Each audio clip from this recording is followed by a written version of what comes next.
Hello friends, good evening. मेरा नाम पुष्पेंद्र पटेल है। आप सभी का सिलेक्शन अड्डा क्लासेस में स्वागत करते हैं। आज हमें एनसीईआरटी 7th क्लास जियोग्राफी का 7th चैप्टर स्टार्ट करना है। इस क्रम में हमने पहले 6 चैप्टर कंप्लीट कर लिए और 6th क्लास की एनसीईआरटी भी कंप्लीट कर चुके हैं, जो कि पूरी प्लेलिस्ट पूरे चैनल में डला हुआ है। आप उसको यहाँ पर जाके देख सकते हैं। जैसे कि हमें 7th क्लास की 7th चैप्टर को करना है एनसीईआरटी का, जिसका टॉपिक है मानवीय पर्यावरण, बस्तियां, परिवहन एवं संचार। इसके पूर्व हमने जब चैप्टर पढ़ा था तो उसमें जब पर्यावरण पढ़ रहे थे तो पर्यावरण में मानवीय पर्यावरण और प्राकृतिक पर्यावरण को पढ़ चुके हैं। तो जब हम मानवीय पर्यावरण के बारे में पढ़े थे, मानवीय पर्यावरण या कहें ह्यूमन एनवायरनमेंट क्या था, तो उसमें यह देखे थे कि जो मानव द्वारा निर्मित वे सभी वस्तुएं या वे सभी संसाधन जो कि प्राकृतिक संसाधनों में संशोधन कर या उसमें अपने अनुकूल या आवश्यकता अनुसार परिवर्तन करके अपने अनुकूल बनाने का प्रयास किया है, वो सभी क्या है, मानवीय पर्यावरण के हिस्से। जैसे सड़क हो गई, रोड हो गई, मकान हो गया, ब्रिजेस हो गया। ठीक है, तो जो भी संसाधन जो कि मानव द्वारा निर्मित है या कहें प्राकृतिक संसाधनों में परिवर्तन करके जो हम मानव द्वारा निर्मित अपने अनुकूल बनाया गया है, वो सभी क्या है, मानवीय पर्यावरण के तत्व है। ठीक है, तो मानवीय पर्यावरण में आज हमें पढ़ना है बस्तियां, परिवहन एवं संचार। ठीक है, तो ये मानवीय पर्यावरण के ही हिस्से हैं और इसमें हमें ये समझना है कि आखिरकार बस्तियां कैसे प्रभावित होती हैं, किस स्थलाकृति से, किस स्थलाकृति में, किस जलवायु में कैसी बस्तियां होंगी, सघन होंगी या प्रकीर्ण होंगी। ठीक है, परिवहन देखेंगे कि परिवहन कौन कौन से होते हैं। तो बेसिकली हमें 4 परिवहन के साधनों को देखना है: सड़क मार्ग, जल मार्ग, वायु मार्ग और रेल मार्ग। तो इन 4 को पढ़ना। एक और भी आज की डेट पे जो मॉडर्न है तो उसको कहते हैं हम पाइप संसाधन या पाइप परिवहन मार्ग कहते हैं, जिससे क्या करते हैं हम रिसोर्सेज का, जैसे तेल हो गया, गैसेस हो गया, ठीक है, इन सब चीजों को क्या करते हैं, ट्रांसपोर्ट करते हैं। तो जब हम पढ़ेंगे बस्तियां, परिवहन एवं संचार, और संचार क्या है, ये आज के परिवहन या कहें मानवीय पर्यावरण का वो तत्व है जो लोगों को बहुत फास्ट क्या करता है, कनेक्ट फील कराता है। एक जैसे भारत का एक इंसान क्या कर सकता है, अमेरिका में बैठे किसी दूसरे व्यक्ति से क्या कर सकता है, कुछ ही सेकंड्स में अपनी वार्तालाप को स्टार्ट कर सकता है। ठीक है, एक स्थान से दूसरे स्थान पर जाने के लिए हम परिवहन का साधनों का उपयोग करते हैं, जैसे वायुयान हो गया, जल मार्ग हो गया, ठीक है, सड़क मार्गों का उपयोग करते हैं। उसी प्रकार हम संचार का क्या करते हैं, किसी एक स्थान से दूसरे स्थान पर बैठे व्यक्ति से क्या करते हैं, संचार स्थापित करने के लिए या वहां की सूचना का आदान प्रदान करने के लिए, अपनी सूचना या वहां की सूचना को एक दूसरे से प्रेषित करने के लिए हम क्या करते हैं, संचार साधनों का उपयोग करते हैं। ठीक है, तो जैसा कि इस चैप्टर में भूमिका बनाया गया है कि हमारे प्रारंभिक काल से लिया गया है कि जब मानव का विकास हुआ या कहें मानव जैसे जैसे विकास करना शुरू किया, जैसे कि आदि मानव के रूप में देखे तो पहले मानव क्या होते थे, जंगलों में आखेटक के रूप में रहते थे, शिकार करते थे। तो वो क्या करते थे, जंगलों में जानवरों को मारते थे और उन्हीं को क्या करते थे, खाते थे। लेकिन धीरे धीरे उनमें क्या हुआ, विकास हुआ, उन्होंने क्या किया, कृषि करना सीखा। जब कृषि करना सीखा तो एक जगह रहने की भी आवश्यकता पड़ी उन्हें। जब एक जगह रहने की आवश्यकता तो पड़ी तो उन्होंने क्या किया, बस्तियां बनाई या कहें घर बनाने शुरू किए, मतलब एक झोपड़ी टाइप के घर बनाने शुरू किए जहां पर वो बस्तियां स्थापित करने लगे या एक जगह पर रहने लगे। लेकिन उसी क्रम में क्या किए, जैसे कि वो लोग कृषि कैसे शुरुआती दौर पर कैसे करते थे, स्थानांतरित कृषि करते थे। ठीक है, मतलब एक स्थान पर उस समय तक क्या करते थे, कृषि करते थे जब तक वहां के उपजाऊ संसाधन उपलब्ध है या कहें वहां की मृदा में उपजाऊता है या कहें वह फर्टाइल है। उसके बाद जैसे धीरे धीरे क्या होती है, उस मृदा की फर्टिलिटी कम होती है तो दूसरे स्थान पर स्थानांतरित हो जाते हैं और वहां पर क्या करते हैं, इन सब चीजों का कृषि कार्य को आगे करते हैं। तो यहाँ पर 2 तरीके के हमें बस्तियां देखने को मिलती हैं, कैसे, स्थायी बस्तियां और अस्थायी बस्तियां। तो स्थायी बस्तियां ऐसी बस्तियां होती है जहां पर लोग लंबे समय तक या कहें कई सालों तक रुकते हैं या रहते हैं। ठीक है, या कहें लंबे समय तक, या वहां का एक परमानेंट एड्रेस हो जाता है या परमानेंटली वो रहते हैं। ठीक है, उसी तरह अस्थायी बस्तियां क्या होती है, या कुछ समय के लिए रहते हैं लेकिन कुछ समय बाद क्या करते हैं, वो दूसरी जगह पर स्थानांतरित हो जाते हैं। इसकी वजह कुछ भी हो सकती है, जैसे कि रिसोर्स हो सकता है कि वहां के रिसोर्सेस खत्म हो गए, या कोई अवसर उनको बेटर मिल रहा है कि एक स्थान से दूसरे स्थान पर उन्हें ज्यादा अपॉर्चुनिटी से अपने विकास के लिए, व्यक्तित्व विकास के लिए, साथ ही साथ उनके संसाधनों के लिए उपलब्धता के हिसाब से, स्वास्थ्य एजुकेशन को लेकर। ठीक है, तो आज की डेट पे देखा जा रहा है कि बस्तियां कहीं ना कहीं कई सारे फैक्टर्स पे प्रभावित कर रही है। वो मानवीय फैक्टर भी हो सकते हैं या कहें मानव निर्मित पर्यावरण के तत्व भी हो सकते हैं या कहें प्राकृतिक पर्यावरण के भी तत्व हो सकते हैं जो कि वहां की बस्तियों को प्रभावित करेंगे कि बस्तियां स्थायी हो या अस्थायी बस्तियां। तो इसी क्रम में हम देखेंगे कि बस्तियां क्या होती है, वे स्थान होते हैं जहां लोग अपने घर बनाते हैं तथा प्रारंभिक मनुष्य वृक्षों एवं गुफाओं में निवास करते थे। जैसे कि बताया कि प्रारंभिक मानव क्या होता था, जो कि भोजन, वस्त्र और आवास के लिए पूर्ण रूप से क्या करते थे, प्रकृति पर निर्भर था। लेकिन आज की डेट पर क्या है, प्रकृति को क्या कर रहा है, मानव अपने अनुसार परिवर्तित कर रहा है या क्या है, आवश्यकता के अनुसार उसमें संशोधन कर रहे हैं। जैसे कि बस्तियों में बताया कि एक स्थान से वो क्या करते थे, एक स्थान में रहते थे जहां अपने लिए वो क्या करते, घर बनाते। तो बेसिकली क्या होता है, एक स्टार्टिंग दौर में जब मानव ने कृषि कार्य किया, व्यवसाय किया, ठीक है, आखिर तक या कहीं व्यापार व्यवसाय की स्थिति में आए तो वो क्या करने लगे, स्थानांतरण कर लेगा। उसी समय क्या हुआ, पहिए की खोज हुई। तो इस समय पूरा ऐसा समझ में आता है कि लोगों में क्या हुआ, परिवहन के लिए थोड़ी सी उनमें गतिशीलता आई कि लोग फास्ट, जैसे ही पहिए का खोज हुआ तो पहिया क्या होता है, एक ऐसा ट्रांसपोर्ट सिस्टम है जिसके थ्रू वो क्या करते हैं, फास्ट ट्रांसपोर्ट कर सकते हैं, फास्टली एक जगह से दूसरी जगह पर जा सकते हैं। ठीक है, तो इसी क्रम में क्या हुआ, बस्तियों का निर्माण हुआ कि लोग क्या करने लगे, एक स्थान पर क्या करने लगे, अपने घरों को निवास या झोपड़ी बनाने लगे और वहां पर रहने लगे। एक बात और आप देखेंगे कि जब हम बस्तियों या कहें एक रहने के स्थान को चुनते हैं कि एक स्थान हमारे लिए कैसे उपयुक्त है, जैसे कोई भी शुरुआती दौर पे या मकान खरीदता है या कहीं जमीन खरीदता है, अपने रहने के लिए रहना चाहता है, तो वहां पे कई सारे वो संसाधनों को देखता है कि आखिरकार वो स्थान उसके लिए अनुकूल है कि नहीं। जैसे देखेंगे कि कौन कौन से चीजों को वो देखता है, अनुकूल जलवायु देखता है। जैसे कि हम ऐसे स्थान पर रहना उचित नहीं समझेंगे, अगर हम उष्ण कटिबंधीय क्षेत्र में रहते हैं तो हम एक गर्म क्षेत्र को ज्यादा प्रेफर करेंगे अपेक्षाकृत के ठंडे क्षेत्र में, जैसे ध्रुवीय क्षेत्र या उपध्रुवीय क्षेत्रों में रहना पसंद नहीं करेंगे। तो जलवायु वहां की प्रभावित करती कि हमारा अनुकूल कैसा होगा, हमारी बस्तियां कैसे होंगी, हमारा बसाव कहाँ पर हमारे लिए उपयुक्त होगा। ठीक है, जल की उपलब्धता, जैसे कि हम कहते हैं कि नदियां क्या है, सभ्यताओं का पालना है।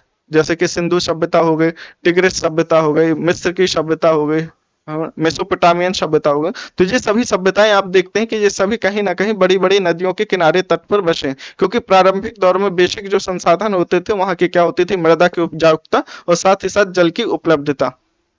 तो इन्हीं संसाधनों को देखकर लोग क्या करते थे, नदी तट या नदी किनारों पर क्या करते थे, रहना पसंद करते थे या नदी से कुछ दूरी पर रहना पसंद करते थे। ठीक है, तो आप देखेंगे कि बस्तियां या बसाव के लिए कौन कौन से अनुकूल तत्व चाहिए कि वहां पर वो क्या करें, मानव रहना पसंद करेंगे। तो एक तो अनुकूल जलवायु हो सकता है, होता है। ठीक है, दूसरा जल की उपलब्धता, उपयुक्त भूमि, ठीक है, और उपजाऊ मिट्टी। ठीक है, तो उपजाऊ मिट्टी वही बताए हैं, उपजाऊ मिट्टी का मतलब वहां पर ऐसी मृदा हो कि वहां पर क्या कर सके, कृषि कार्य को आगे बढ़ा सके या कृषि कार्य में उपदा उत्पादकता ज्यादा हो। उपयुक्त भूमि का मतलब ऐसा है कि हम लोग ज्यादा प्रेफर पहाड़ी क्षेत्रों पर नहीं क्योंकि करेंगे, क्योंकि पहाड़ी क्षेत्रों में विकास कार्य कम हो पाते हैं, जैसे कि परिवहन के संसाधन कम होते हैं, वहां पर रेल मार्ग या कहें रेल मार्ग को स्थापित करना या सड़क मार्ग को स्थापित करना थोड़ी टफ होता है कंपेयर टू मैदानी क्षेत्र। ठीक है, और मैदानी क्षेत्रों में ये भी होता है कि लोगों के बीच संपर्क स्थापित करना, वहां पर कृषि कार्य करना, कृषि संसाधन और नदी जल की उपलब्धता क्या है, जो वाटर रिसोर्सेज होते हैं उसकी उपलब्धता हमें मैदानी क्षेत्र में ज्यादा उपलब्ध होते हैं। तो लोग क्या करते हैं, उपयुक्त भूमि को चुनते हैं कि जहां पर वो रहना उनके लिए अनुकूल हो। ठीक है, चलिए आगे चलते हैं।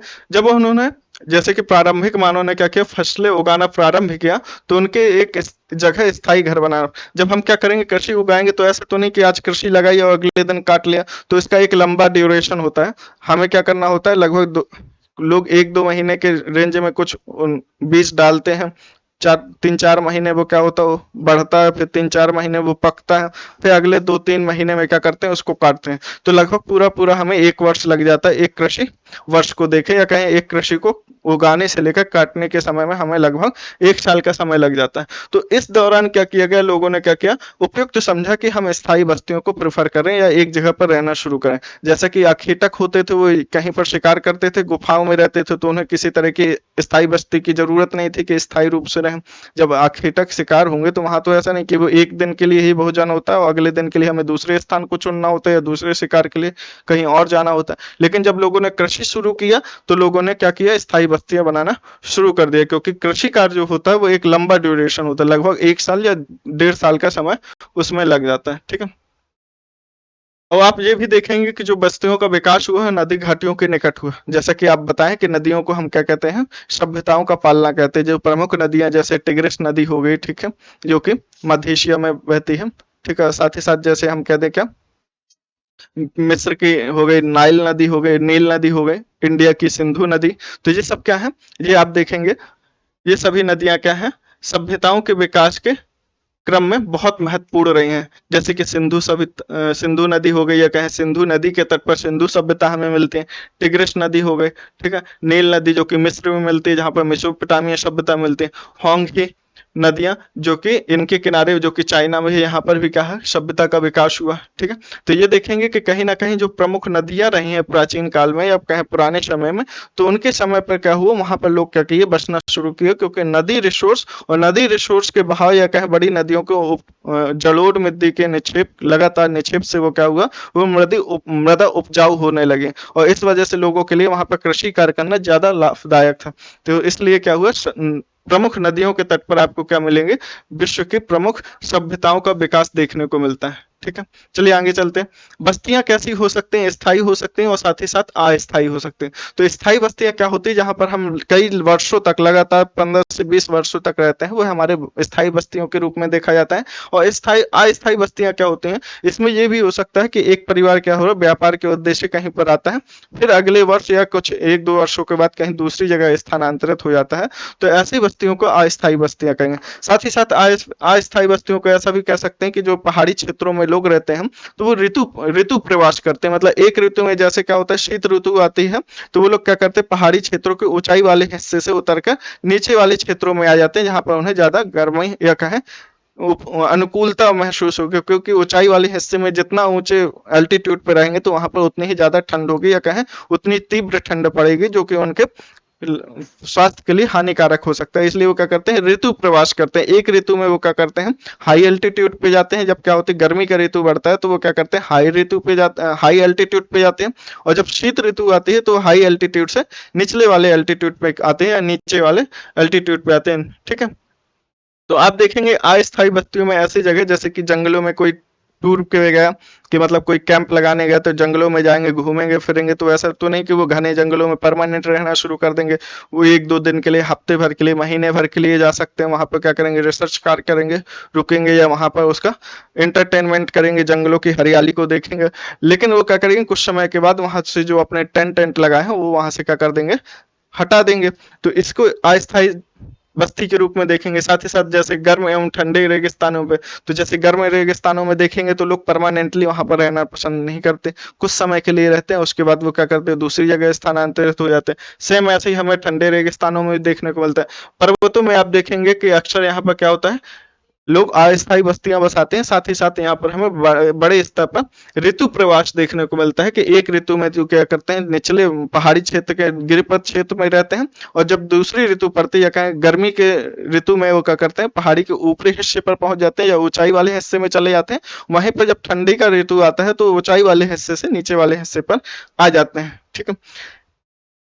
लेकिन आप ये देखेंगे कि अस्थायी बस्तियां कम है कंपेयर टू स्थायी बस्तियां। लोग क्या करते हैं, स्थायी बस्तियां बनाना पसंद करते हैं। वो तो मजबूरी होती है, लोगों को क्या करना पड़ता है, अस्थायी बस्तियां बनाना पड़ता है, या तो वो एंटरटेनमेंट के पर्पज से कहीं पर ऐसी जगह रिसर्च कार्य के लिए जा रहे होते हैं, या कुछ और भी पर्पस होता है, तो इस वजह से जा रहे होते हैं। लेकिन बेसिकली लोग प्रेफर करते हैं कि वो क्या करें, स्थायी बस्तियों का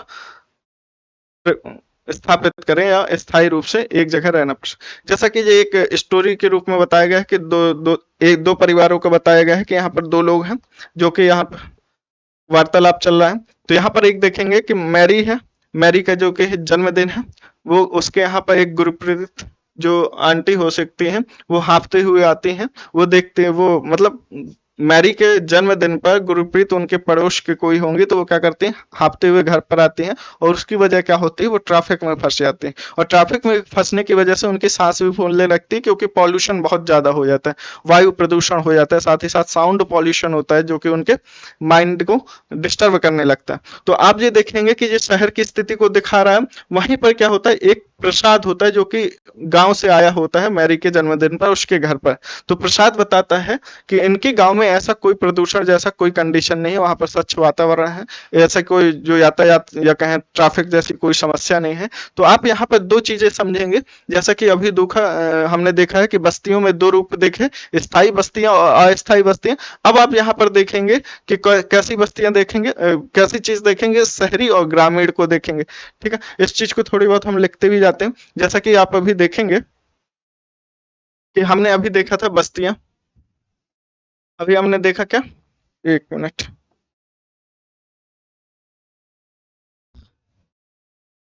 अभी हमने क्या,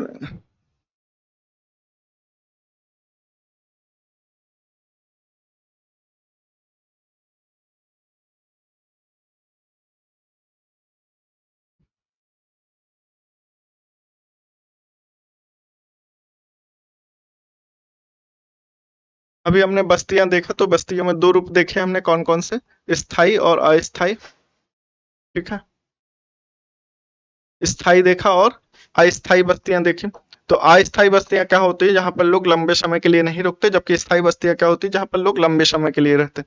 अब आप इस अस्थाई बस्तियों स्थायी बस्तियों में दोनों में ही दो चीजों में बांट सकते हैं, शहरी एवं ग्रामीण। ठीक है, और आप ये देखेंगे कि स्थायी बस्तियों में ही हमें दो कैरेक्टर मैक्सिमम दिखेंगे, शहरी और ग्रामीण। अस्थायी बस्तियों भी हो सकती हैं जो कि ग्रामीण क्षेत्रों में भी हो सकते हैं और शहरी क्षेत्रों में भी हो सकते हैं, लेकिन मैक्सिमम आपको ये चीजें जो स्थायी बस्तियों में ही आपको शहरी कैरेक्टर और ग्रामीण कैरेक्टर देखने को मिलेंगे। ठीक है, तो जो आपको स्टोरी बताई गई है, ठीक है, इसको रीड ही कर देते हैं। ठीक है, यहाँ पर देखें प्रसाद, यहाँ पर क्या होता है, आखिरकार थकी हांसती एवं हाँफती हुई गुरप्रीत पहुंची। उसने बताया कि अत्यधिक यातायात जाम था। मैरी की मां मिसेस थॉमस ने गुरप्रीत की पीठ थपथपाकर गहरी सांस भरी। ओह, हमारे शहर में बहुत प्रदूषण है। तो प्रदूषण क्यों है, क्योंकि वहां पर आबादी ज्यादा है। अब आप यहाँ पर ये भी समझेंगे कि शहरों की समस्या क्या है। ठीक है, तो शहरों की समस्याएं क्या है, आप यहाँ पर देखेंगे शहरों की समस्याएं क्या है और समस्याओं की वजह क्या है। ठीक है, और जो यहाँ की वजह है वो कहीं ना कहीं प्रमोट करते हैं यहाँ के संसाधन या क्या यहाँ की विशेषताएं ही। अब देखो इसको कनेक्ट करके हम बताएंगे कैसे।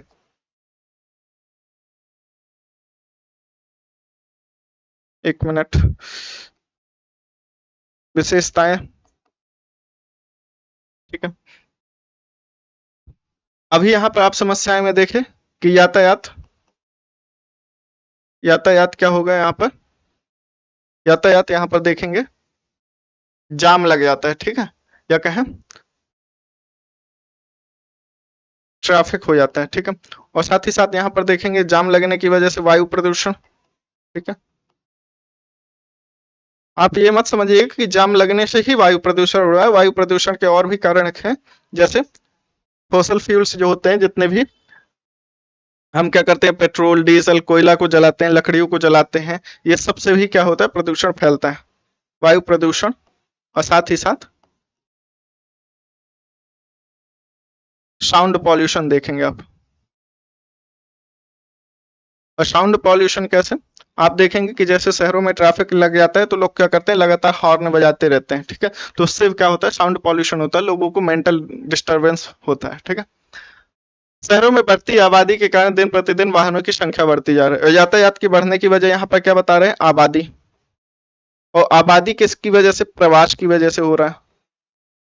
अब यहाँ पर प्रवास दो तरीके का हो सकता है। ठीक है, लेकिन हम सिर्फ प्रवास की बात करेंगे, इसको बोलते हैं माइग्रेशन। तो जैसे कि आप लॉकडाउन के समय पे देखे होंगे, जब कोरोना वायरस आया था तो आप देखे होंगे कि माइग्रेशन की वजह से लोग क्या कर रहे थे, पैदल चल रहे थे, क्योंकि यातायात के संसाधन बंद कर दिए गए थे या लोगों को ट्रांसपोर्ट में असुविधा हो रही थी, तो लोग पैदल एक स्थान से शहरों से गांव की तरफ भाग रहे थे। तो आपने यहाँ पर ये देखा था, तो ऐसा तो नहीं देखा था कि गांव से शहरों की तरफ कोई, बहुत कम लोग, एक ही दो लोग रहे होंगे जो गांव से शहरों की तरफ जा रहे होंगे, लेकिन लाखों की संख्या में क्या कर रहे थे, लोग शहरों से गांव की तरफ जा रहे हैं। तो मतलब यहाँ पर ये समझ में आता है कि लोग प्रवास मैक्सिमम जो देखा जाता है भारत में, तो या कहीं विश्व में भी कहीं पर भी जो मैक्सिमम प्रवास देखा जाता है वो ग्रामीण क्षेत्र से शहरी क्षेत्र में देखा जाता है। कैसा देखा जाता है, तो आप प्रवास को देखेंगे तो कैसा होता है, ग्रामीण क्षेत्र से शहरी क्षेत्र की तरफ देखेंगे कि प्रवास होता है। और प्रवास की वजह क्या होती है, यही शहरों की विशेषताओं के रूप में देखेंगे कि वहाँ की जो विशेषताएं हैं वही ग्रामीण क्षेत्रों से शहरी क्षेत्रों के प्रवास के लिए प्रेरित करते हैं। इसको यहाँ पर इरेज कर देते क्योंकि इसका यहाँ पर भी ज्यादा यूज नहीं है ना, इसको अभी यहाँ पर पढ़ना है। ठीक है, यहीं पर विशेषताएं बता देते हैं आपको। तो विशेषताएं में आप देखेंगे शहरों की विशेषताएं क्या है, तो आप यहाँ पर देखेंगे क्या है, अवसर ज्यादा है। ठीक है, रोजगार के अवसर, ठीक है, रोजगार के अवसर, साथ ही साथ शिक्षा, स्वास्थ्य, ठीक है, परिवहन के साधन। तो ये सब चीजें क्या है, यहाँ पर उपलब्ध है और लोग इन्हीं रोजगार के अवसर के लिए, शिक्षा स्वास्थ्य के संसाधनों को प्राप्त करने के लिए क्या करते हैं, ग्रामीण क्षेत्रों से शहरों की ओर आते हैं और यही क्या करता है, आबादी को वहां पर बढ़ाता है। ठीक है, चलिए आगे चलते हैं। मैरी के पिता मिस्टर थॉमस ने कहा, मैरी ने पूछा, तब लोग शहर क्यों आते हैं। ठीक है, तो मैरी क्या है, जिसका बर्थडे है, वो एक बच्ची है, वो देख पूछती है अपने पिताजी से, जैसे कि वो बता रहे हैं कि आबादी दिन पर दिन बढ़ती जा रही है और इसकी वजह क्या है, लोगों का प्रवास करना। और दूसरी बात, आबादी बढ़ने की वजह से यहाँ देखा जा रहा है कि यातायात, ट्रैफिक ज्यादा बढ़ते जा रहे हैं और पॉल्यूशन भी बढ़ते जा रहे हैं। तब वो पूछते हैं कि आखिरकार ये लोग शहर क्यों आते हैं, तो उसकी माँ ने उत्तर दिया, वे नौकरी के लिए आ सकते हैं, बेहतर शिक्षा के लिए आ सकते हैं, शिक्षा स्वास्थ्य के लिए आ सकते हैं कि वहां पर चिकित्सीय सुविधा उनको मिल जाएगी, तो वो लोग क्या करते हैं, शहरों की तरफ प्रवास करते हैं। फिर मैरी के दिमाग में एक प्रश्न आता है, क्योंकि ये प्रश्न आपके भी दिमाग में आना चाहिए, तो आप ये ध्यान दीजिएगा कि आखिरकार ये मैरी प्रश्न जो पूछ रही है वहीं से आपका क्या होता है, एक इंटरेक्शन या कैसे आप कनेक्ट कर रहे हैं चैप्टर से, ये इंपॉर्टेंट है। तो आप अपने आप को मैरी समझ सकते हैं और वो जो प्रश्न कर रही है आप भी वैसे प्रश्न दिमाग में ला सकते हैं और यहाँ समझने का प्रयास करिएगा। यदि इतनी अधिक संख्या में लोग शहर में आते रहेंगे तो ये सारे लोग कहाँ रहेंगे। तो अब आप समझेंगे कि लोग, जैसे लॉकडाउन में देखे होंगे कि लाखों की संख्या में लोग शहरों से ग्रामीण क्षेत्रों की तरफ जा रहे थे, लेकिन वहीं पर जब आप ये देखते होंगे कि जब ग्रामीण क्षेत्रों से यही लाखों लोग शहरों के जाते हैं, किस लिए, रोजगार के अवसर, स्वास्थ्य और शिक्षा के लिए जाते हैं, तो वो वहां पर जाएंगे तो उनके वहां पर जो लैंड एरिया है या कहें सेटलमेंट एरिया है वो तो सीमित ही होगा। ऐसा तो नहीं लोगों के जाने से वहां का सेटलमेंट एरिया बढ़ जाएगा। तो उसी बस्तियों में या कहें उन्हीं घरों में, छोटे छोटे घरों में क्या करेंगे, रहेंगे। जैसे कि आज की डेट में देखा जा रहा है, दिल्ली में जो रिसेंट में बाढ़ आई है और उसकी वजह से क्या हुआ है, वहां पर कई स्टूडेंट्स की क्या हुआ, जितने यूपीएससी एस्पिरेंट्स हैं उनमें से कई लोगों की क्या हो गई, बाढ़ में डूबने की वजह से क्या हो गई, मृत्यु हो गई। तो आप देखेंगे उसकी वही वजह क्या है, वहां पर क्या है, बहुत ज्यादा घनी बस्तियां, दिल्ली जैसे एरिया, राजेंद्र नगर, ओल्ड राजेंद्र नगर हो गए, तो वहां पर आप देखेंगे क्या है, छोटे छोटे कमरों में लोग रह रहे हैं और वहां पर जितनी तेजी से आबादी बढ़ी है, उस तेजी से हमने क्या नहीं किया, दिल्ली जैसे क्षेत्रों में हमने डेवलपमेंट या कहें ड्रेनेज सिस्टम को नहीं बढ़ाया। हमने आबादी तो बढ़ाई लगातार, लेकिन ड्रेनेज सिस्टम जिससे कि जल निकासी हो उसको नहीं बढ़ाया। ऐसी समस्या हमें देखने को मिलती। अभी तो ये यातायात की समस्या बता रही है, जैसा कि अभी रिसेंट बारिश के मौसम में हम हमेशा देखते हैं या हर साल देखते हैं, ये फ्रिक्वेंटली होता है। क्या होता है, जैसे बाढ़ की वजह से लोगों में यहाँ पर समस्याएं देखने को मिलती है। ठीक है, तो वहां पर आप देखेंगे कि वजह क्या है, लगातार जनसंख्या बढ़ती जा रही है, वहां की आबादी बढ़ती जा रही है, लेकिन वहां की जल निकासी सिस्टम या कहें ड्रेनेज सिस्टम नहीं बढ़ रहा है। तो ऐसी समस्या देख, चलिए आगे चलते हैं। फिर यहाँ पर मिस्टर थॉमस ने और आगे बढ़ाते हुए इसको कहा कि यही कारण है कि अत्यधिक संख्या में गंदी बस्तियां, जिसको क्या बोलते हैं, गंदी बस्ती, स्लेव एरियास बोलते हैं ना। ठीक है, तो यहाँ पे क्या हो रहे हैं, गंदी बस्तियां बढ़ती जा रही हैं, अवैध कब्जे वाली बस्तियां बनती जा रही हैं, जहां लोग भीड़ भाड़ एवं अस्वास्थ्यकारी परिस्थितियों में रहते हैं। शहरों में जल विद्युत की कमी एक सामान्य समस्या। तो कहीं ना कहीं एक सीमित क्षेत्र में जब लोगों की जनसंख्या बढ़ जाएगी, आबादी बढ़ जाएगी, तो वहां पर रिसोर्सेस बहुत क्राइसिस में आ जाएंगे, क्योंकि रिसोर्सेस एक क्षेत्र पर क्या होते हैं, सीमित होते हैं। और सबसे बड़ा सीमित रिसोर्स वहां का क्या होता है, वहां का लैंड। और कम एरिया में ज्यादा लोग रहेंगे तो उसी संसाधन को उतने लोगों को यूज करना होगा। तो वहां पर देखेंगे कि आपको जो कॉमन जो शहरों में देखने को मिलता है, विद्युत की कमी एवं जल की समस्या देखने को मिलती है। पीने योग्य पानी, जैसे गर्मी के सीजन में दिल्ली जैसे शहरों में देखेंगे कि वहां पर पानी की क्या हो जाती है, बहुत कमी होती है। लोग क्या करते हैं, पानी के लिए लाइन, लंबी लंबी लाइन लगाते हैं। ठीक है, जैसे बेंगलुरु शहर हो गया, जैसे साउथ इंडिया कंट्रीज में ज्यादा हमें ये समस्या देखने को मिलती है, दिल्ली जैसे शहरों में भी देखने को मिलती है। आजकल क्या है, जैसे नदियों का क्या होता है, रिसोर्स का, जो नॉर्थन इंडिया है तो वहां पर हम देखते हैं क्या है, वहां पर सदाबहार नदियां या क्या हमेशा वो नदियां प्रवाहित होती रहती है, उनमें जल की उपलब्धता रहती है। लेकिन जब साउथ इंडियन हम जो रिवर्स है उनको देखेंगे तो वो क्या होते हैं, वर्ष के किसी समय पे क्या होते हैं, ज्यादा जल की उपलब्धता रहती है, लेकिन कुछ ऐसा गर्मी के सीजन में देखा जाता है कि उसमें जल की कमी हो जाती है। तो इसी वजह से क्या होता है, बड़े बड़े शहरों जैसे बेंगलुरु हो गया, ठीक है, तो या चेन्नई हो गया, तो इनमें क्या होता है, हमें समस्या देखने को मिलती है, जल की समस्या और विद्युत की समस्या सभी जगह कॉमन देखने को मिलती है। अब जब गंदी बस्तियां बनेंगी तो बसेंगे तो वहां पर क्या होगा, अवैध कब्जे बढ़ेंगे, अवैध कब्जे बढ़ेंगे तो वहां पर क्या होंगे, अपराध जैसी गतिविधियां बढ़ेंगे, भीड़ भाड़ वाली जहाँ व्यवस्था होगी तो वहां पर क्या होगी, अस्वास्थ्यकारी घटनाएं होंगी, मतलब गंदगी वहीं पर होगी, लोग भी वहीं पर बसते बसे रहेंगे। तो इस वजह से क्या होता है, बीमारियां बढ़ती हैं। तो कहीं ना कहीं लोगों में क्या होता है, जब एक सीक्वेंस में या रेशनल तरीके से हम चीजों को नहीं आगे बढ़ा रहे होते, लोग लगातार बढ़ते जा रहे हैं, हम उसी रेशियो में हम क्या नहीं कर रहे हैं, वहां के इंफ्रास्ट्रक्चर को नहीं बढ़ा रहे हैं, इस वजह से ऐसी समस्या आ रही है। या तो हम ये कह सकते हैं कि ग्रामीण क्षेत्रों में भी वैसी सुविधाएं हम उपलब्ध कराएं, रोजगार अवसर, स्वास्थ्य की सुविधाएं उपलब्ध कराएं, जिससे कि क्या करें, लोग प्रवास को कम प्रेफर करें, लोग अपने ही लोकल एरिया में क्या करें, उस चीज को सुबह, जैसे कि हम देखते हैं कि आज की डेट पे लगभग कोरोना से पहले जब लॉकडाउन था, लॉकडाउन से पहले की स्थिति देखेंगे कि लोग जो बच्चे होते थे या कहें हायर एजुकेशन के लिए लोग क्या करते थे, गांव से या कहें छोटे शहरों से बड़े शहरों की तरफ जाते थे। लेकिन आज की डेट पे देखा जा रहा है कि लॉकडाउन के बाद से जैसे ही ऑनलाइन एजुकेशन सिस्टम बढ़ा है, ऑनलाइन से ज्यादा पढ़ाई होने लगी है, तो लोग अपने ही क्षेत्र पर लाइब्रेरी जैसे छोटे मोटे इंस्टीट्यूशन में क्या करते हैं, अपना एडमिशन लेते हैं और वहीं पर पढ़ाई करना ज्यादा प्रेफर करते हैं। तो कहीं ना कहीं जो आवश्यकता थी उस समय की, लॉकडाउन के समय की आवश्यकता थी, लोगों ने इसको ज्यादा प्रियोरिटाइज किया, लोगों ने इसको ज्यादा प्रेफर किया। तो कहीं ना कहीं हमें आवश्यकता के अनुसार इन सब चीजों में इंफ्रास्ट्रक्चरल डेवलपमेंट करने की जरूरत है, ठीक है। तो ये एक स्टोरी थी, स्टोरी के फॉर्म में उन्होंने बताने का प्रयास किया है कि आखिरकार कैसी कैसी समस्याएं आज की डेट पे शहरों में। अब आगे देखेंगे, ठीक है, प्रसाद की बात सुनेंगे कि प्रसाद क्या कहता है, क्योंकि प्रसाद क्या है, एक गांव का है, गांव का लड़का है जो कि यहाँ पे मैरी के बर्थडे में आया। तो आप यहाँ पर देखेंगे, जैसा कि प्रसाद ने कहा, हमारे गांव में बड़े सिनेमा घर, अच्छी सुविधाओं वाले स्कूल एवं अच्छे अस्पताल नहीं है, ठीक है। तो लोग, वही वजह है कि लोग एक तो एंटरटेनमेंट के लिए बड़े बड़े सिनेमा हॉल के लिए आते हैं, घूमने टूरिस्ट के लिए आते हैं, साथ ही साथ अच्छी सुविधाओं वाले स्कूल और अच्छे अस्पताल नहीं। लेकिन हमारे यहाँ बहुत सारी खुली भूमि है, उन सांस लेने के लिए ताजी हवा मिलती है। जब मेरे दादाजी बीमार होते हैं तो हम उन्हें क्या करते हैं, उनको शहर के अस्पताल में लेकर आते हैं, ठीक है। वो बताता है कौन, प्रसाद। तो प्रसाद के यहाँ क्या है, ये तो सुविधा है कि वहां पर स्वास्थ्य वातावरण है, ठीक है, स्वस्थ वातावरण है, और साथ ही साथ वहां पर क्या है, खुला मैदान है, लोग क्या करते हैं, दूर दूर या अच्छे से रहते हैं, कोई गंदी बस्ती नहीं है, ट्रैफिक जैसी कोई समस्या नहीं है, मलिन बस्तियां नहीं है।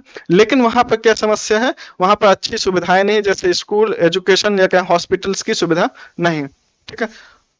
तो ये आपको दो सिनेरियो दिए गए हैं, और ये जो विशेषताएं यहाँ की, ये यहाँ की क्या है, समस्याएं ग्रामीण क्षेत्रों की, जो यहाँ की विशेषताएं, जैसे क्या विशेषताएं, रोजगार अवसर की उपलब्धता है शहरों में, शिक्षा स्वास्थ्य की सुविधाएं यहाँ पर, उच्च शिक्षा और उच्च स्वास्थ्य या हायर अच्छे हॉस्पिटल्स यहाँ पर हैं, परिवहन सुविधाएं अच्छी हैं। और ये यहीं की समस्या है ग्रामीण क्षेत्रों में कि ये सुविधाएं यहाँ पर नहीं है, इस वजह से लोग क्या करते हैं, प्रवास को प्रेफर करते हैं। और यही सब चीजें, जब प्रवास ज्यादा होता है तो यातायात जाम स्थिति देखी जाती है, वायु प्रदूषण देखा जाता है, साउंड पॉल्यूशन देखा जाता है, और साथ ही साथ क्या देखते हैं, मलिन बस्तियां देखते हैं, मलिन बस्तियां देखने को मिलती हैं। और मलिन बस्तियों से क्या होता है, बीमारियां उत्पन्न होती हैं, ठीक है। और इसी वजह से क्या होता है, जब मलिन बस्तियों में लोग रहेंगे, ज्यादा आबादी लोग रहेंगे, तो वहां पर क्या होगी, रिसोर्सेस की कमी हो जाएगी, ठीक है। तो बिजली, ठीक है, पानी की सुविधाएं या कहें असुविधाएं होंगी वहां पर, ठीक है। तो ये सब चीजें क्या है, कनेक्टेड फॉर्म में, जो मानवीय पर्यावरण में, जो मानव द्वारा निर्मित पर्यावरण है, उसमें लोगों की लगातार बढ़ती आबादी की वजह से जो जो समस्याएं हो रही हैं, उसको आप यहाँ से समझ सकते हैं। ऊपर दिए गए संवाद में बस्तियों के दो विभिन्न और भी रूप बताए गए हैं, जैसे कि ग्रामीण एवं शहरी। तो वही बताए गए हैं कि अभी तक हमने बस्तियों के दो रूप देखे थे, कौन कौन से, एक देखा था हमने बस्तियों का, देखा था अस्थायी बस्तियां, स्थायी बस्तियां, स्थायी बस्तियां और अस्थायी बस्तियों में और दो फॉर्म देख सकते हैं, शहरी बस्तियां और ग्रामीण बस्तियां। तो शहरी बस्तियों में आपने क्या क्या विशेषताएं देखी और क्या क्या समस्याएं देखी, ये आप समझ सकते हैं, ठीक है। तो आप ये देखेंगे कि जो ग्रामीण बस्तियां होती हैं वो क्या होती हैं, गांव की बस्तियां जहां लोग क्या करते हैं, कृषि, मत्स्य पालन, वानिकी, दस्तकारी एवं पशुपालन जैसे कार्य करते हैं। ग्रामीण बस्ती सघन हो सकती हैं और साथ ही साथ प्रकीर्ण, दोनों प्रकार के होते हैं। तो सघन क्या होता है, कम एरिया में क्या करते हैं लोग, ज्यादा लोग रहे तो वो सघन एरिया है, या कहें सघन सेटलमेंट कहेंगे, बस्तियां कहेंगे, जहां पर लोग दूर दूर रहते हैं, ठीक है, स्केटर्ड फॉर्म में रहते हैं, बिखरे हुए फॉर्म में रहते हैं, तो वो क्या हो जाएगा, प्रकीर्ण बस्तियां हो जाएंगे। ठीक है, सघन बस्तियों में घर पास पास बने होते हैं, जबकि प्रकीर्ण बस्ती में लोग क्या करते हैं, एक घर से दूर दूर व्यापक क्षेत्र पर फैले हुए होते हैं। इस प्रकार की बस्तियां मुख्यतः हमें पहाड़ी क्षेत्रों में देखने को मिलती है। जैसे आप यहाँ पर देख सकते हैं प्रकीर्ण क्षेत्र में कि यहाँ पर देखिए एक घर है, यहाँ पर है, एक यहाँ है और यहाँ है। ठीक है, तो ऐसा इसलिए होता है कि पहाड़ी क्षेत्र में लगातार मैदानी क्षेत्र नहीं मिलता कि जहां पर लगातार क्या करें लोग एक लाइन में क्या कर सके, घर बना सके। ठीक है, तो यहाँ पर कहीं कहीं किसी किसी ऊंचाई, पहाड़ के या पहाड़ी के किसी ऊंचाई पर हमें कुछ मैदानी एरिया मिल जाएगा, तो लोग वहां पर क्या करेंगे, अपना घर बना लेंगे। तो इसीलिए यहाँ पर हमें क्या मिलती है, प्रकीर्ण बस्तियां देखने को मिलती हैं। और प्रकीर्ण बस्तियों में देखने को मिलेगा कि यहाँ पर यातायात संसाधन या कहें रोड जैसी सुविधाएं कम मिलेंगे, होती हैं, रोड बनी होती हैं, लेकिन यहाँ पर उतना सघन जाल नहीं होता रोडों का। ठीक है, इंफ्रास्ट्रक्चर का। सघन बस्तियां देख सकते हैं, ये कोई भी बड़े शहर, दिल्ली, इलाहाबाद, प्रयागराज, लखनऊ में आप जाएंगे तो वहां पर सघन बस्तियां एक कॉमन चीज है, देखने को ही मिलती है। गांव में जाएंगे तो आपको प्रकीर्ण घर भी मिल सकते हैं, जैसे कि गांव में आप लोग क्या कर रहे हैं, मेन गांव से निकल के बाहर के गांव की तरफ जाना भी पसंद कर रहे हैं। ठीक है, तो आप यहाँ पर देखेंगे तो प्रकीर्ण बस्तियां होने की वजह क्या है, पहाड़ी क्षेत्रों में घने जंगल एवं अति विषम जलवायु वाले क्षेत्रों में पाई जाती है। तो प्रकीर्ण बस्तियां कहाँ देखने को मिलती है, पहाड़ी क्षेत्रों में पाई जाएंगी या अति विषम जलवायु वाले क्षेत्रों में। तो अति विषम जलवायु मतलब कहीं पर क्या हो, ज्यादा गर्मी हो या कहीं पर बहुत ठंडी हो, जैसे रेगिस्तानी क्षेत्र हो गया या ठंडे रेगिस्तान क्षेत्र हो गया या पहाड़ी क्षेत्र हो गए। तो ऐसे क्षेत्रों में हमें क्या मिलेंगे, प्रकीर्ण बस्तियां।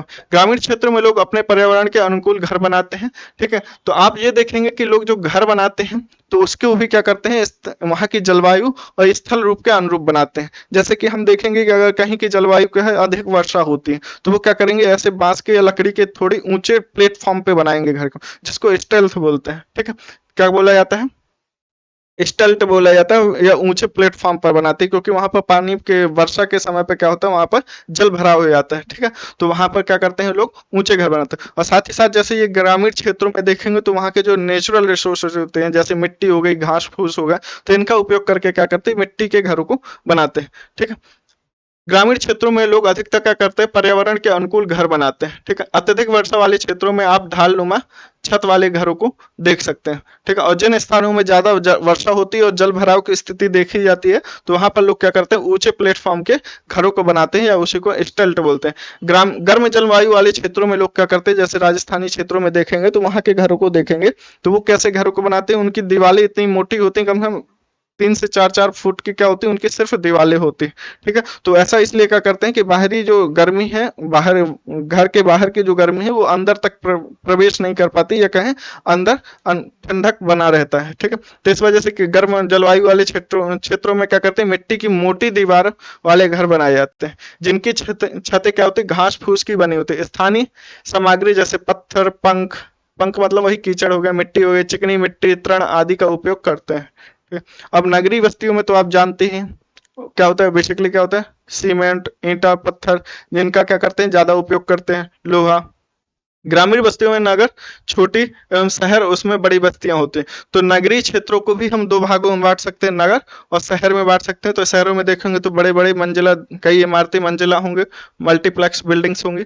ठीक है, नगरीय क्षेत्रों में लोग निर्माण, व्यापार एवं सेवा क्षेत्र में लगे होते हैं। तो जैसे अभी हमने ग्रामीण क्षेत्रों में देखा, वहां पर लोग मैक्सिमम किस कार्य में लगे थे, मत्स्य पालन हो गया, पशुपालन हो गया, कृषि कार्य हो गया, वानिकी हो गया, इन सब में लगे हुए थे, दुग्ध डेयरी, इन सब चीजों में लगे होते हैं। लेकिन शहरी क्षेत्रों में देखेंगे कि जो विनिर्माण कार्य में लगे होते हैं, यही जो हम ग्रामीण क्षेत्र के लोग क्या करते हैं, प्राथमिक सेक्टर में ज्यादातर लगे होते हैं। जब शहरी क्षेत्रों में जाएंगे तो वही क्या करते हैं, सेकेंडरी और टर्सरी क्षेत्र में क्या कर रहे होते हैं, ज्यादा कार्यरत होते हैं। तो जैसे यहाँ पर देखेंगे व्यापार कर देखेंगे, साथ ही साथ सेवा क्षेत्र जैसी सुविधाएं या कहें कार्य अवसर देखेंगे। ठीक है, अपने राज्य के कुछ गांव या शहरों के नाम जो तो आपके लिए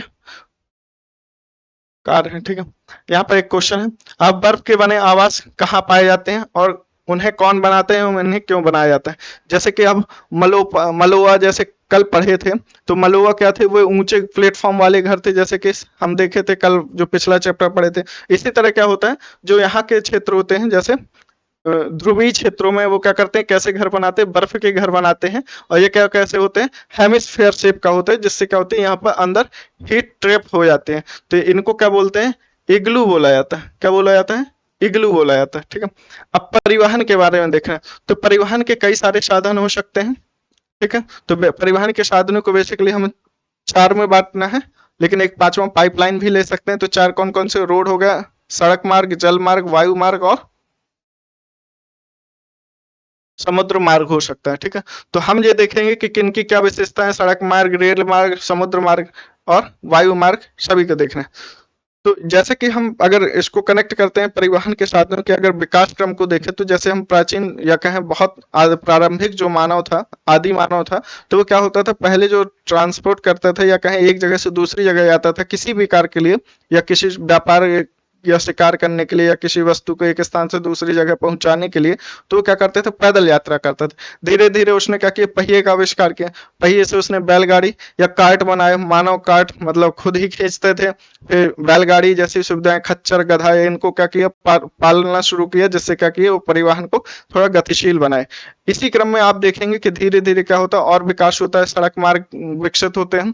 ठीक है, सड़क मार्ग से क्या आता है, जल मार्ग, जल से। और जल मार्ग में एक और क्रांति होती है, जिसको फर्स्ट इंडस्ट्रियल रिवोल्यूशन के समय पे देखते हैं, वाष्प इंजन का विकास होता है, जिससे क्या होता है, समुद्री मार्ग में और भी गतिशीलता आ जाती है। जल मार्ग से वायु मार्ग का विकास हुआ, 20वीं शताब्दी के आसपास क्या होता है, वायु मार्ग का विकास होता है, जिससे कि और भी तीव्र गति का विकास हुआ। रेल मार्ग का विकास हुआ, जैसे कि भारत में 1844 में सबसे पहले क्या हुआ था, रेलवे का स्थापना हुई थी, या कहें रेलवे की शुरुआत हुई थी, मुंबई से ठाणे के बीच में देखा जाता है। तो इस प्रकार देखेंगे कि कैसे कैसे विकास होता है परिवहन के साधनों का।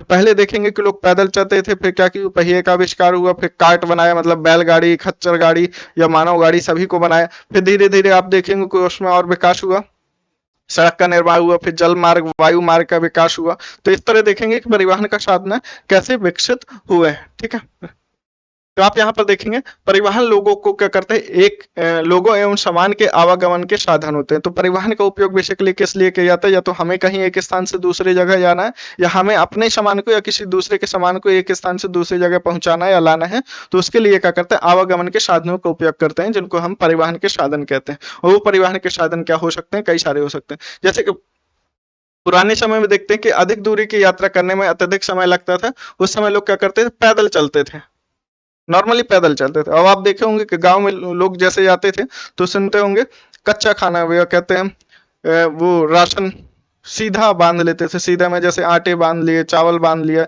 ये सब चीजें जो कि रास्ते में कहीं पर रुक के क्या कर सकते थे, वो खाना बना सकते थे। क्योंकि उनको लंबी दूरी की यात्रा में लंबा समय गुजारना होता था, महीनों लग जाते थे, तो इसलिए क्या करते थे, वो खाना कुछ पका खाना रखते थे, साथ ही साथ सीधा रखते थे, सीधे में आटा हो गया, चावल हो गया, दाल हो गया, ये सब चीजें वो रखते थे। ठीक है, तो ये क्या करते थे, पैदल लंबी यात्राएं करते थे। अपने सामान को ढोने के लिए पशुओं का उपयोग करते थे, एवं पहिए की खोज परिवहन को आसान हो गया। समय के साथ परिवहन के विभिन्न साधनों का विकास हुआ, जैसे कि आज हम देख सकते हैं। ठीक है, हमारे देश में सामान्यता जैसे खच्चर, गधा, ये कॉमनली देखते हैं। लोग क्या करते हैं, खच्चर गधे में ईंटें ढोते हैं, बालू ढोते हैं, जो भी कहीं बना, कहीं इंफ्रास्ट्रक्चरल डेवलपमेंट हो रहा है, या कहीं घर मकान बन रहा है, तो वहां पर ये कार्य किए होते हैं। बैल, कृषि कार्य में सबसे ज्यादा इंपॉर्टेंट क्या हो जाता है, बैल हो जाता है। जैसे बिहार क्षेत्रों में जैसे भैंस का भी जुताई के लिए उपयोग किया जाता है। ऊंट का जैसे आप रेगिस्तानी क्षेत्र में देखेंगे उपयोग किया जाता है परिवहन के साधनों के रूप में। ठीक है, और दक्षिण अफ्रीका में आप देखेंगे लामा, एंडीज पर्वत क्षेत्र में क्या होता है, एक लामा होता है।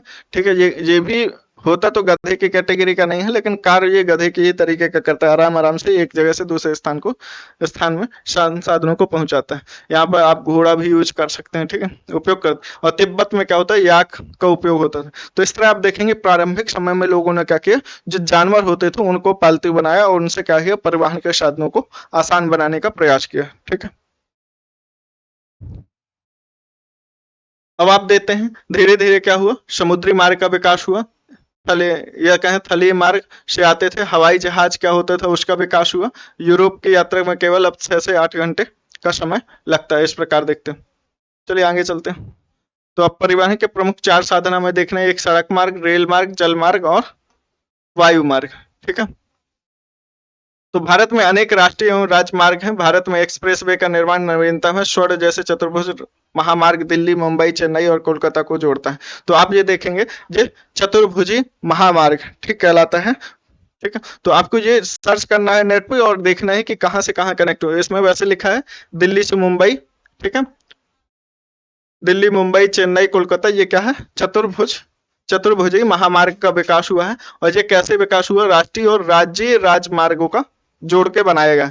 सड़क मार्ग में देखते हैं कि सड़क मार्ग में क्या होता है, हम कम दूरी की यात्रा को करने के लिए या लंबी दूरी की यात्राओं को करने के लिए करते हैं। ठीक है, लेकिन इसकी एक लिमिटेशन होती है कि इसमें हमें समय ज्यादा लगता है और संसाधनों या कहें हमें सामान जैसे एक स्थान से दूसरी जगह पहुंचाना है, तो हम कम संसाधन को कम ज्यादा समय में पहुंचा पाते हैं। जैसा कि हम रेल को देखें तो उसमें कई सारे बोगीज लगे होते हैं, कई सारे डिब्बे लगे होते हैं। जैसे मालगाड़ी देखेंगे तो उसमें कई सारी 50-60 कम से कम 20 से 25 क्या होते हैं, डिब्बे लगे होते हैं। तो उसमें क्या होता है, एक साथ कई हजार टन क्या कर सकते हैं, हम एक सामान एक स्थान से दूसरी जगह सामान कम समय में पहुंचा सकते हैं। लेकिन वहीं पर आप सड़क मार्ग में देखेंगे, या तो ट्रक भेजेंगे, ठीक है, या तो कोई और बड़ा वाहन लेंगे, तो उसमें एक लिमिट में ही आप क्या कर सकते हैं, ज्यादा सामान को भेज सकते हैं। तो कम दूरी यातायात के सबसे अधिक उपयोग के लिए किए जाने वाले मार्ग में क्या है, सड़क मार्ग है। तो ऐसा नहीं है कि हम अपने घर से किसी दोस्त के घर जाना चाहते हैं तो हम एरोप्लेन का लेंगे या किसी और संसाधन रेल मार्ग का उपयोग करेंगे, ऐसा तो कर नहीं सकते।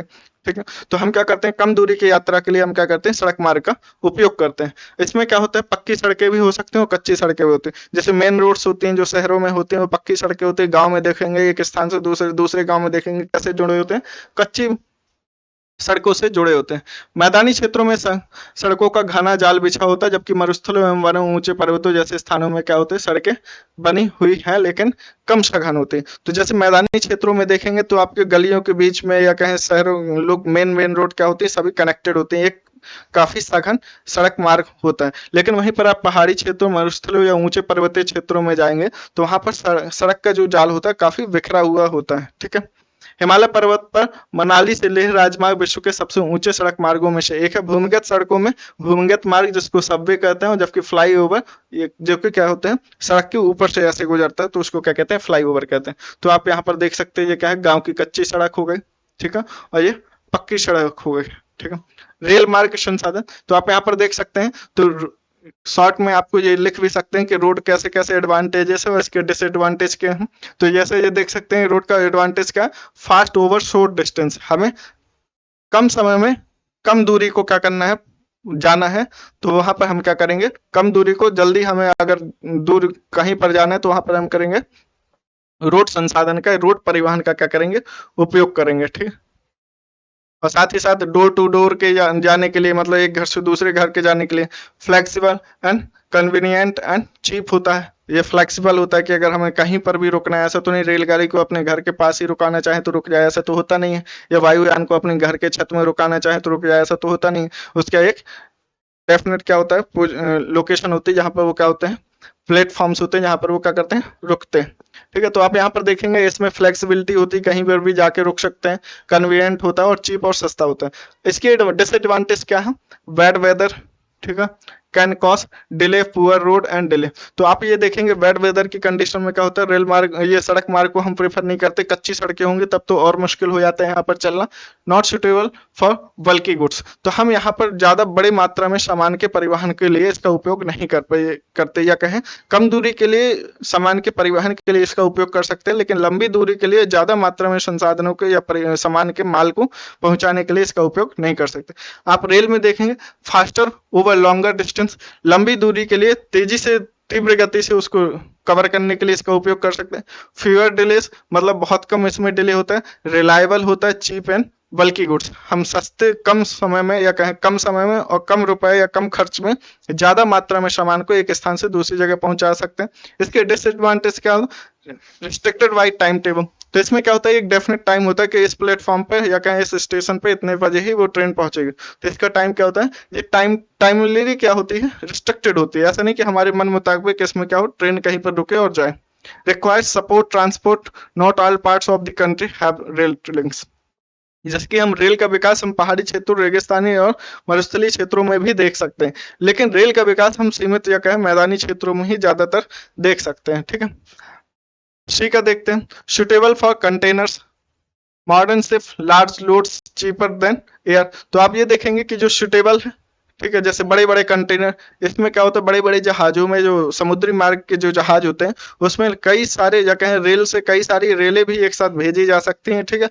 मतलब बहुत बड़ी मात्रा में यहाँ पर एक जगह से स्थान दूसरी दूसरी जगह पर सामान को पहुंचा सकते हैं, और बहुत बड़ी मात्रा में और बहुत कम खर्च में पहुंचाया जा सकता है। Modern ship, large loads, cheaper than air. तो ये क्या होता है, एयर से सस्ता होता है। देखा जाए तो एयर क्या होता है, सबसे फास्ट होता है, सबसे द्रुतगामी से जो परिवहन का साधन है वो क्या है, एयर है, ठीक है। लेकिन ये महंगा बहुत है, क्योंकि इसका जो फ्यूल लगता है वो बहुत महंगा है। आप सी वाले में देखेंगे इसमें फ्यूल या कहें खर्च कम है, और बड़ी मात्रा में यहाँ से क्या कर सकते हैं, परिवहन या कहें व्यापारिक गतिविधियों में इसका उपयोग कर सकते हैं, क्योंकि एक देश से दूसरे देश में जब व्यापार हेतु क्या करते हैं, एक्सपोर्ट करते हैं या कहें सामान को भेजते हैं, तो वहां पर हमें क्या करना होता है, बड़ी मात्रा में माल को या कहें वस्तुओं को भेजना होता है, तो हम क्या करते हैं, सी परिवहन को यूज करते हैं, और वही हमारे लिए क्या होता है, सुटेबल होता है। इसके डिसएडवांटेज क्या है, can be slow over long distance. ये क्या होता है, बहुत स्लो होता है। जैसा कि वायुयान का देखेंगे, जो वायु परिवहन होता है वो बहुत द्रुत गति से चलता है। जैसे कि हमें इंडिया से अमेरिका जाना है तो 6 से 7 घंटे में वहां क्या कर सकते हैं, पहुंच सकते हैं। लेकिन इसको जाने के लिए कम से कम हमें 15 से 20 दिन लग, 15 दिन 10 दिन क्या हो सकता है, लग सकता है, ठीक है। फिक्स्ड टाइम टेबल, ठीक है। तो इसका क्या होता है, एक फिक्स्ड टाइम टेबल होता है। ऐसा नहीं होता कि हम बहुत तेज भी इसकी गति बढ़ा दें या कहीं बहुत स्लो ही कर दें। तो ये एक फिक्स्ड टाइम टेबल पे चलिए। रिक्वायर सपोर्ट ट्रांसपोर्ट, तो इसमें क्या होता है, हमें सपोर्ट ट्रांसपोर्ट, और इसमें सबसे बड़ी इसकी एक और विशेषता ये होती है सी परिवहन के या समुद्री मार्ग के। तो इसमें आप देखेंगे कि समुद्री मार्ग में आप देखेंगे कि यहाँ पर इंफ्रास्ट्रक्चर का डेवलपमेंट हमें ज्यादा नहीं करना होता, या कहें जैसे समुद्र है वो तो प्राकृतिक रूप से हमें उपलब्ध है, लेकिन जो पोर्ट्स होते हैं सिर्फ हमें उनका विकास करना होता है, वो लंबे समय तक चलते भी हैं, ठीक है। तो यहाँ पे क्या होता है, सी परिवहन में हमें देखने को मिलता है इंफ्रास्ट्रक्चरल इन्वेस्टमेंट कम होता है, जबकि यहाँ पर परिवहन को आसानी से पहुंचाना या बड़ी मात्रा में पहुंचाना आसान होता है, ये इसका। और सी परिवहन या कहें समुद्री मार्ग में ही एक और देख सकते हैं अंतः या कहें आंतरिक जल मार्ग। 1 मिनट मार्कर चेंज कर लेते हैं। आप यहाँ पर देख सकते हैं आंतरिक जल मार्ग। तो आंतरिक जल मार्ग में क्या होता है, जैसे इंडिया का क्या होगा, गंगा ब्रह्मपुत्र का जो नदी है, ये प्रयागराज से लेके हल्दिया तक, ठीक है, वहां गुवाहाटी से लेके यहाँ तक हल्दिया तक। तो ये क्या होता है, एनएच, ये NW जो होता है, नेशनल वाटर हाईवे जो होता है, फर्स्ट जो है, ये क्या होता है, प्रयागराज से हल्दिया तक देखते हैं। तो ये क्या होता है, आंतरिक जल मार्ग हो सकता है। जैसे आंतरिक जल मार्ग में हम क्या करते हैं, नदियों या बड़ी बड़ी झीलों का उपयोग करते हैं। जैसे ग्रेट लेक्स एरिया हो गया अमेरिका में, जितनी भी ग्रेट लेक्स एरिया हो गया, ह्यूरन, ओंटारियो, सीरीज, सुपीरियर, ये सब क्या हुए, सभी एक दूसरे से कनेक्ट कर दी गई हैं, और यहाँ से परिवहन के साधनों का या कहीं एक स्थान से दूसरे स्थान पर सामान को या बड़ी मात्रा में वस्तुओं को पहुंचाया जा सकता है। तो वहां पर ग्रेट लेक से हम देख सकते हैं, कहा अमेरिका में देख सकते हैं, नाइल रिवर देख सकते हैं अफ्रीका में, क्योंकि क्या करते हैं, बहुत सारी कंट्रियों से क्या करती है, नाइल नदी फ्लो करती है, तो वहां पर ट्रांसपोर्ट की सुविधा के लिए बहुत बेटर होता है आंतरिक जल मार्ग। समुद्री जल मार्ग क्या होता है, ये सभी देशों को एक देश से दूसरे देश में क्या करते हैं, सामान भेजने के लिए या कहीं एक महाद्वीप से दूसरे महाद्वीप में वस्तुओं को भेजने के लिए ज्यादा आसान है हमारे लिए। एयर देख सकते हैं, ये फास्टर फ्रॉम द और ट्रांसपोर्ट। आप ये देखेंगे सभी जितने ट्रांसपोर्ट के माध्यम है, रोड हो गया, रेल हो गया, समुद्र मार्ग हो गया, वो सभी से क्या है, सबसे फास्ट है, वेरी सेफ। वेरी सेफ कहें या कहें इनके कंपेयर में बहुत सेफ है। ऐसा नहीं कि ये एक्सीडेंटली, इसमें कोई एक्सीडेंट नहीं होते, इसमें भी एक्सीडेंट होते हैं। सुटेबल फॉर एक्सपेंसिव गुड्स, ठीक है। तो जितने भी एक्सपेंसिव गुड्स होते हैं वो क्या होते हैं, इसमें ज्यादा सुटेबल होते हैं। जैसे कोई हमें एक्सपेंसिव गुड्स भेजने एक देश से दूसरे देश या कहीं एक स्थान से दूसरे स्थान पर, तो उसके लिए एयर क्या होता है, एयर मार्ग बहुत ज्यादा सुविधा होती है। आज की डेट पे देखिए, जितने डिजास्टर मैनेजमेंट, जैसे कहीं कि कहीं पर आपदा आ गई, ठीक है, तो वहां पर हमें फूड्स पहुंचाने हैं, स्वास्थ्य सुविधाएं पहुंचानी है, ठीक है, खाना भोजन पहुंचाना है, तो वहां पर हम क्या करते हैं, एयर मार्ग का उपयोग करते हैं। हेलीकॉप्टर क्या होता है, ये ऐसे स्थानों पर भी पहुंच सकता है जहां पर सड़क मार्ग, जल मार्ग या कहें रेल मार्ग नहीं पहुंच सकता, ठीक है। आपदा के सिचुएशन में हम देखते हैं कि सबसे ज्यादा जो उपयोग में जो होता है वो हेलीकॉप्टर्स ही आते हैं, ठीक है। क्या करते हैं, हेलीकॉप्टर्स का उपयोग करते हैं, ठीक है। तो आप ये देखेंगे कि इसका उपयोग क्या है, डिजास्टर के या आपदा की स्थिति जब बनती है तो वहां पर क्या करते हैं, वायु मार्ग का सबसे ज्यादा उपयोग हम देखने को मिलता है, ठीक है। आगे देखेंगे कैन बी एक्सपेंसिव, एक्सपेंसिव होता है, फिक्स्ड टाइम टेबल होता है, not suitable for bulky goods. ठीक है, तो हम इसमें बड़ी मात्रा में वस्तु को एक स्थान से दूसरे स्थान पर नहीं भेज सकते। ठीक है, चलिए ये पाइपलाइन हो जाता है तो ये क्या होता है, cheap to maintain as it is underground ship. तो आप ये देखते हैं कि पाइपलाइन का इंफ्रास्ट्रक्चर डेवलपमेंट तो बहुत महंगा है, या कहें जब इसको शुरुआती दौर पर जब हमें पाइपलाइन एक देश से दूसरे देश पर या एक स्थान से दूसरे स्थान पर बिछानी होती है, तेल पाइपलाइन भी हो सकती है, पेट्रोल पाइपलाइन भी होती है, डीजल पाइपलाइन भी हो सकती है, गैस पाइपलाइन भी होती है, तो उनके बिछाने में इसमें खर्च तो बहुत है, लेकिन एक बार अगर ये इस्टेब्लिश हो गया या इसका इंफ्रास्ट्रक्चर बन जाए तो इसको मेंटेन करना या इसको इसका टेक केयर करना क्या होता है, आसान होता है। ठीक है, not suitable for lot of goods, expensive to install. तो वही बताया कि ये क्या है, इसको स्थापित करना या बेसिक इंफ्रास्ट्रक्चर बनाने में इसको क्या है, या फिर शुरुआती इंफ्रास्ट्रक्चर को स्टेब्लिश करने में बहुत खर्च आता है। ठीक है, not suitable for lot of goods, तो इसमें हम क्या कर सकते हैं, लिक्विड या गैस जैसी वस्तुओं को ही एक स्थान से दूसरे स्थान पर पहुंचाया जा सकता है, तो लॉट्स ऑफ गुड्स को इससे नहीं पहुंचाया जा सकता। ठीक है, और इसका ये भी होता है कि ये फिक्स्ड स्टेशन या फिक्स्ड मतलब लोकेशन तक ही इससे संसाधनों को पहुंचाया जा सकता है। तो ये हमारे क्या है, काफी सारे परिवहन के साधन हैं। ठीक है, वायु मार्ग, जल मार्ग, समुद्र मार्ग, एयर मार्ग और ये, और साथ ही साथ आपको क्या करना है, सी मार्ग में आंतरिक जल मार्ग को भी जोड़ना है। जैसे ग्रेट लेक्स एरिया देखने को मिलता है अमेरिका में, नाइल रिवर देखने को मिलती है हमें कहाँ पर, अफ्रीका में, और साथ ही साथ हमारे इंडिया में गंगा और ब्रह्मपुत्र नदी का जितना भी प्रवाह क्षेत्र है वहां पर देखने को मिलता है। चलिए इसकी जल्दी जल्दी रीडिंग कर लेते हैं, क्योंकि जो चीजें हम आपको यहीं पर कंटिन्यू करा दें पढ़ा दें। जाइनिंग से लहासा के बीच चलने वाली रेलगाड़ी समुद्र तल से 4000 मीटर की ऊंचाई पर चलती है, जिसका सबसे ऊंचा बिंदु समुद्र तल से 5072 मीटर है। तो आप ये यहाँ पर देख सकते हैं लहासा क्या है, तिब्बत की राजधानी है, जो कि पहले, अब तो तिब्बत क्या है, चाइना का पार्ट हो गया है, लेकिन पहले जो था तिब्बत एक इंडिपेंडेंट कंट्री था। ठीक है, तो वो लहासा क्या थी, उसकी राजधानी थी। तो जाइनिंग जो कि चाइना का एक क्षेत्र है, वहां से लहासा के बीच चलने वाली जो रेलगाड़ी है वो समुद्र तल से लगभग 4000 मीटर या 4 किलोमीटर की ऊंचाई पर चलती है। उसका जो सबसे ऊंचा बिंदु है वो 5000 मीटर या 5 किलोमीटर से ज्यादा ऊंचाई पर है। ठीक है,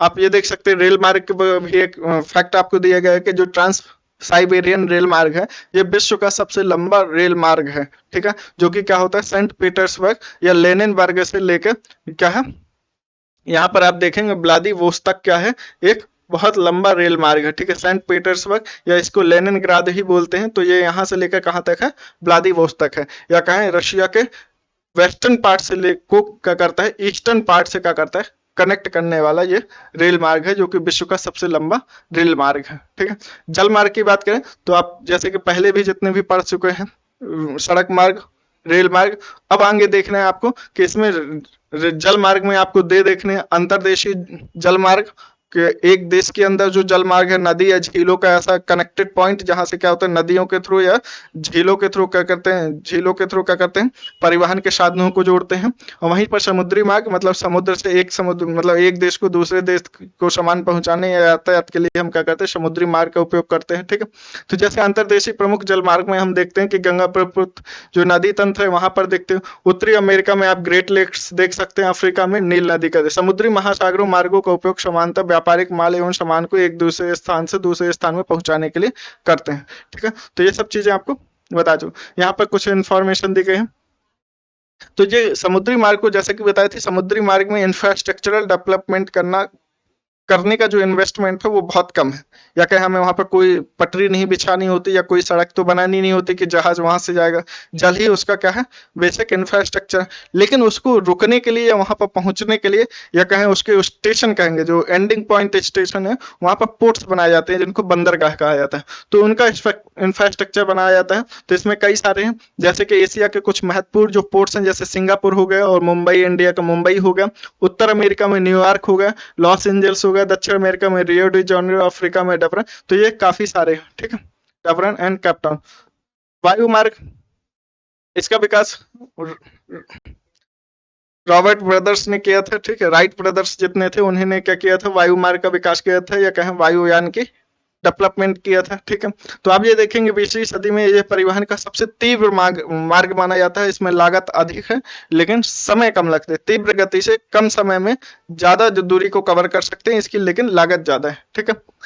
लेकिन इसकी एक लिमिटेशन ये है कि जैसे मौसम खराब हो, जो कुहारे या कहें कुहारा जैसे हो या उस जैसी स्थिति हो, तो इस स्थिति में क्या नहीं कर सकते हम, इसको वायुयान का उपयोग कम कर सकते हैं, ठीक है, या इसका उपयोग करना दुर्घटना का कारण बन सकता है। सर्वाधिक दुर्गम एवं दूरस्थ स्थानों तक पहुंचने में इसका उपयोग किया जा सकता है। तो आप जो भी चीजें बताएं यहीं पर आपको कनेक्ट करा दी, बस आप इसको रीडिंग कर लीजिएगा, ठीक है।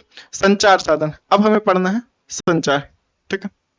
तो संचार जैसा कि हम अभी देखेंगे कि संचार साधनों में आप देखेंगे कि हम क्या करते हैं, एक स्थान से दूसरे स्थान पर पहले जब हम चिट्ठियां पहुंचानी होती थी या अपनी बात बतानी होती थी, तो पहले तो क्या करते थे, कबूतर होते थे, ठीक है। कबूतरों से क्या करते थे, अपनी चिट्ठी लिखते थे, दूसरों को पहुंचा देते थे। जैसे कि तुलसीदास की एक रचना है मेघदूतम, तो वो क्या करते थे, अपने ट्रांसपोर्ट या क्या अपने संचार या बातों को एक स्थान से दूसरे स्थान तक पहुंचाने के लिए वो मेघों का संचार साधनों का उपयोग करते थे। मतलब एक कल्पना की जाए तो वो क्या करते थे, पहले व्यक्ति थे जिन्होंने वायरलेस कम्युनिकेशन का डेवलपमेंट किया था। लेकिन उसको वास्तविकता में आज देखें, जो वायरलेस कम्युनिकेशन के आज जो हम देख रहे हैं वो रेडियो वेव कनेक्टिविटी है, ठीक है। जैसे हम सेलुलर कनेक्टिविटी देखते हैं, 5G 4G सिम वाला जो उपयोग करते हैं, जो सेल फोन्स यूज करते हैं, ठीक है। तो आप देखेंगे कि आज की डेट पे है क्या, सैटेलाइट का उपयोग कर रहे हैं लोग ज्यादातर, ठीक है। तो सैटेलाइट जो कम्युनिकेशन वर्तमान स्थिति का है, सबसे फास्ट कम्युनिकेशन का है टेक्निक है। आप परिवहन में एक और कनेक्ट कर लीजिएगा या आप इसको एक्स्ट्रा पढ़ लीजिएगा, ये हाइपर लूप। हाइपर लूप का कॉन्सेप्ट किसने दिया, जो हमारे वर्तमान के बहुत बड़े जो मंगल पे भी जाने की बात करते हैं, हाइपरलूप एलॉन मस्क का ये दिया गया कॉन्सेप्ट है। तो आप इसको सर्च करके नेट पे पढ़ सकते हैं। ये क्या है, ये क्या है, जिसको माना जा रहा है कि ये वायुयान के बराबर या उससे तीव्र गति से एक स्थान से दूसरी जगह पर पहुंचने का ये क्या हो सकता है, परिवहन का साधन हो सकता है, ठीक है। तो आप इसको देखेंगे या इसको नेट पे सर्च करके पढ़ लीजिएगा, बस इतना। इसमें आपके है नहीं तो इसलिए इसको हम आपको यहाँ पर बताएंगे नहीं, क्या कोई मतलब नहीं अभी यहाँ पर, ठीक है। तो आप ये देखेंगे कि संचार के साधनों में हम क्या करते हैं, समाचार पत्रों, रेडियो, टेलीविजन का हम क्या करते हैं, जनसंपर्क या एक स्थान से दूसरी जगह पर क्या करते हैं, संचार साधनों का उपयोग करते हैं कि हम अपनी बात को एक स्थान से दूसरी जगह तक पहुंचा सकें। तो वर्तमान में हम जो सबसे ज्यादा उपयोग करते हैं संचार साधनों में, तो वो क्या होता है, सैटेलाइट कम्युनिकेशन देखा जाता है, रिमोट सेंसिंग या कहें वायरलेस कम्युनिकेशन को देखा जाता है। तो आप इसमें देख सकते हैं, सैटेलाइट में देख सकते हैं ब्रॉडकास्टिंग होती है, ठीक है। तो जो टीवी में न्यूज चैनल्स जाते हैं, न्यूज चैनल्स आते हैं, मूवीज आती हैं या कि न्यूज चल रही होती है, ब्रॉडकास्टिंग होती है, तो उसमें क्या होता है, हम क्या करते हैं, टीवी का ये सैटेलाइट के थ्रू ही क्या करते हैं, ब्रॉडकास्टिंग करते हैं। सैटेलाइट कम्युनिकेशन होता है, ये कम्युनिकेशन का सबसे तीव्र मार्ग है, ये फास्ट, सबसे फास्ट और सेफ कम्युनिकेशन है, ठीक है। डिजास्टर रेस्क्यू, तो डिजास्टर के समय पे हम क्या कर सकते हैं, सैटेलाइट का उपयोग कर सकते हैं, वहां की स्थिति को जान सकते हैं, वहां की रिमोट सेंसिंग कर सकते हैं, वहां का इमेजिंग कर सकते हैं, मतलब वहां की फोटोज ले सकते हैं, वहां के जो कोई घटना हुई, कहीं पर आपदा आ गई, प्राकृतिक आपदा आ गई, तो वहां की इंटेंसिटी को समझ सकते हैं, कितना लॉस हुआ है, क्या इस चीज को समझ सकते हैं। कम्युनिकेशन के लिए क्या कर सकते हैं, सैटेलाइट से हम क्या कर सकते हैं, फोन्स को जोड़े होते हैं। ट्रैकिंग के लिए, ठीक है, जैसे कि आज क्या हम AI गाड़ियां आ गई हैं, ठीक है, ऑटोमेटिक व्हीकल्स आ गए, तो उसमें भी सैटेलाइट का उपयोग हो रहा है। मैरीटाइम अफेयर्स होगा, ठीक है, जो जहाज होते हैं, नेविगेशन होता है, जैसे GPS, तो रोड मार्ग के लिए हो गया, नेविगेशन हो गया, इंडिया का हो गया, कंपास हो गया, गैलीलोस होगा, गैलीलियो हो गया, तो ये कई सारे देशों का है, ठीक है। इमरजेंसी सेफ्टी के लिए, लैंडिंग के लिए क्या कर सकते हैं, तो ये सब सैटेलाइट कम्युनिकेशन का है। तो आप ये देख सकते हैं अर्बन एरिया का जो होगा, ठीक है, रूरल एरिया, रिमोट एरिया का, ठीक। तो आप ये देख सकते हैं एप्लीकेशन ऑफ सैटेलाइट, देख सकते हैं कि सैटेलाइट का हम किन किन क्षेत्रों में उपयोग कर रहे हैं, ये संचार का ही, लेकिन थोड़ा सा ये एक्स्ट्रा तो आपको ऐड कराए दे रहे हैं। तो हम क्या करते हैं, सैटेलाइट का उपयोग कहाँ पर करते हैं या किस प्रकार की सैटेलाइट को स्पेशली हम भेजते हैं अंतरिक्ष में, तो वो है वेदर फॉरकास्टिंग, ठीक है, जो हम मौसम की क्या करते हैं, भविष्यवाणी करते हैं या उसकी सूचना को प्रसारित करने के लिए हम क्या करते हैं, वेदर फॉरकास्टिंग सैटेलाइट्स का उपयोग करते हैं। रेडियो ब्रॉडकास्टिंग या टीवी चैनल्स के लिए जो स्पेशल जो सैटेलाइट्स भेजी जाती हैं, तो रेडियो टीवी ब्रॉडकास्टिंग हो जाती है। मिलिट्री सैटेलाइट क्या होती है, ये डेडिकेट होते हैं, जो होती हैं ये क्या होती हैं, सिर्फ मिलिट्री के लिए इंफॉर्मेशन प्रोवाइड कर रही होती है या मिलिट्री के लिए डेडिकेटेड होती है, ठीक है। नेविगेशन सैटेलाइट्स होती हैं, नेविगेशन सैटेलाइट जैसे GPS हो गया, नाविक हो गया इंडिया का,